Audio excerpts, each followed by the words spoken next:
Ever try to stop a small chain reaction, only to accidentally make a much bigger mess?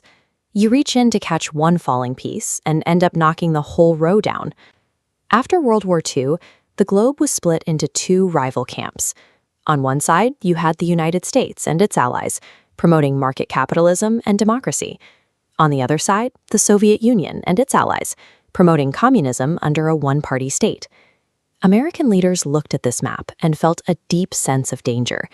They viewed communist ideology as an infectious threat.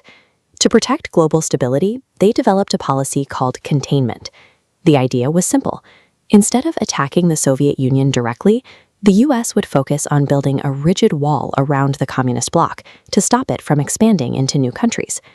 During the 1950s, President Dwight Eisenhower gave this fear a very specific name. He called it the Domino Theory.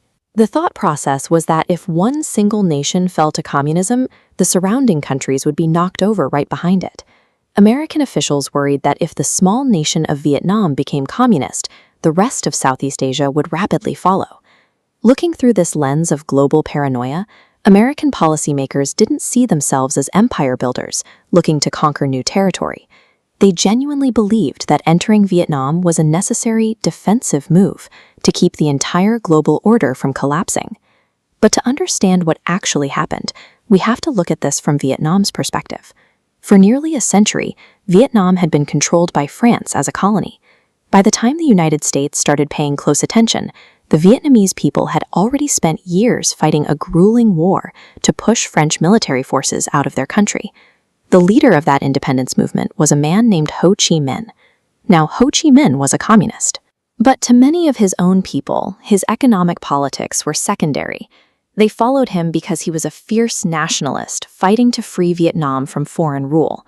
When the French finally left in 1954, an international agreement temporarily divided the country in half. The North was governed by Ho Chi Minh's communist forces, and the South was run by an anti-communist government backed by the West. This division set the stage for a new conflict. The United States did not jump into a massive war all at once. The involvement grew in stages. In the beginning, Washington simply sent money and basic equipment to help support the South Vietnamese government. When that wasn't enough, the U.S. took a second step. They sent military advisors to train the South Vietnamese army. These soldiers were on the ground, but officially they weren't there to fight. The turning point came in 1964, following an event known as the Gulf of Tonkin incident. Based on reports of an attack against American naval ships, Congress granted the president broad authority to use military force. This chart maps out exactly how quickly things escalated from there. We see the line start low in the 1950s, with a few hundred advisors. But look at this steep upward curve in the mid-1960s.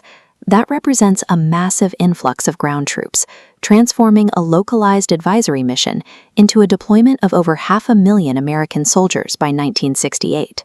This was a tragic misalignment.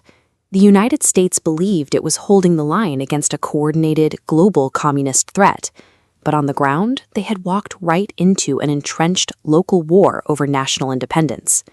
The United States brought overwhelming military technology and immense firepower. But in the thick jungles and rural villages of Vietnam, heavy bombing campaigns struggled against an enemy fighting for its own home, an enemy willing to endure almost any loss to outlast the Americans. The reality of the conflict snapped into focus in January 1968, during what is known as the Tet Offensive. Communist forces launched a massive, coordinated surprise attack across dozens of cities and towns in South Vietnam. American and South Vietnamese forces eventually pushed the attackers back, but the sheer scale of the assault sent shockwaves back home. For years, government officials had told the public that the enemy was nearly exhausted and that victory was close. The Tet Offensive proved that was simply untrue, and this time, the public could see it for themselves. Night after night, evening news broadcasts beamed raw footage of combat, casualties, and destruction directly into American living rooms. The human cost was suddenly impossible to ignore. Support for the war collapsed. Hundreds of thousands of students, veterans, and religious leaders took to the streets in protest. The conflict fractured American society, dividing communities and families over whether the intervention was a moral obligation or a terrible mistake. The aftermath of the Tet Offensive revealed a hard truth. No amount of military firepower can secure a victory when the grinding reality of the battlefield destroys political trust at home. Facing this immense pressure, President Richard Nixon sought a way out. He implemented a strategy called Vietnamization. The goal was to hand combat responsibilities back to the South Vietnamese army, allowing American troops to slowly withdraw. American forces fully pulled out in 1973. 2 years later, the South Vietnamese government collapsed. North Vietnamese forces captured the southern capital of Saigon, reuniting the entire country under communist rule. Which brings us back to our central debate.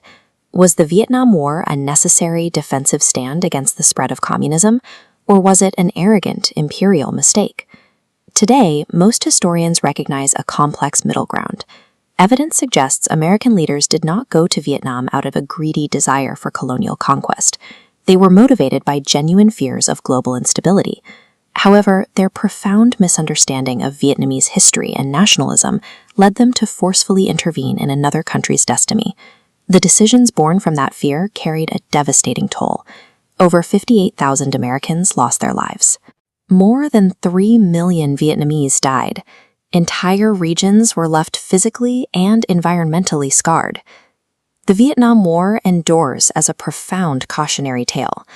It shows us how a nation, acting out of a genuine desire for security, can trap itself in a devastating catastrophe when it fails to understand the people it is fighting.